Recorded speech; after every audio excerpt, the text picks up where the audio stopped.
আসামির পিছে না দৌড়াইয়া যারা এই কেসে ইনভলভ আছে তাদেরকে আসামি মুক্ত করে চার্জশিটটা আপনারা দিয়ে দেন। জিঞ্জিরা পড়ার টেবিলে ফিরে গিয়েছে, কিন্তু হাদির রক্তের সাথে বেমানি করবে না কখনো। ওপেন খুনিদের দেখার পরেও সরকার কেন তাদের গ্রেফতার করতে পারল না, এবং 6 ঘন্টা পরে সমস্ত সীমান্তে কেন সরকার 6 ঘন্টা সময় দিল সীমান্তে বিজেপি মোতায়েন করার জন্য? এটা আমাদের সরকারের কাছে দাবি এবং আইন শৃঙ্খলা বাহিনীর কাছে এবং স্বরাষ্ট্র মন্ত্রণালয়ের কাছে। আমরা অতি দ্রুত হাদি হত্যার খুনিদের বিচার চাই এবং তাদের ইন্ধনদাতা কারা, তাদের ব্যাংকের সাথে যাদের লেনদেন ছিল তাদেরকে, তাদের যারা ইন্ধনদাতা ছিল, অর্থদাতা ছিল, সাহায্যকারী ছিল, তাদের পালাতে সাহায্য করেছে যারা, তাদের সবাইকে আইনের আওতায় নিয়ে আসা হোক। প্রত্যেক বিভাগ থেকে, প্রত্যেক ডিস্ট্রিক্ট থেকে, প্রত্যেক উপজেলায় থেকে প্রত্যেক ঘরে ঘরে এই আন্দোলন ছড়িয়ে পড়তে বাধ্য হবে। চার্জশিটটা দিয়ে দেন।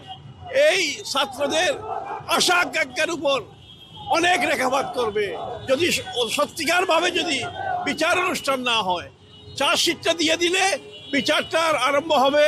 যারা পলাতক আছে তাদেরকে একদিন না একদিন তাদেরকে কাস্টডিতে নেওয়া হবে, কোনো চিন্তার কারণ নাই। পলাতক আসামিদেরকে গ্রেফতার করতে পারছি না বলে মামলাটা দীর্ঘায়িত করার কোনো যৌক্তিকতা নাই। ইনভেস্টিগেশন অফিসার তার সিডিতে রেগুলার সিডি লিখবে এবং ইনকোয়ারি রিপোর্ট তৈরি করা হয়েছে, আলামত জব্দ করা হয়েছে, কারা কারা খুনি সেইটা সন্দেহ প্রমাণিত হয়েছে, আর যারা যারা সন্দেহমুক্ত আছে তাদেরকে সহ চার্জশিট দিয়ে মামলার বিচারটা আরম্ভ করা। আজও সাগররুমি হত্যার কোনো প্রমাণ পাই নাই, সাগররুমি হত্যার কোনো বিচার হয় নাই। ঠিক একইভাবে যারা হাদি হত্যারকে এই কুশলগত বক্তৃতার মধ্য দিয়ে তারা চাচ্ছে এই দেশবাসীকে শান্ত করার জন্য। আমি বলতে চাই 54 বছরে এই স্বাধীনতার স্বাদ দেশবাসী চাই নাই, পাই নাই। আপনারা ওইসব দোয়াই দিয়ে ছাল ছতরি করে 6-9 করে এই যে হাদির ভক্তরা যারা আছে তাদেরকে আপনারা রাজপথে সরাতে পারবেন না।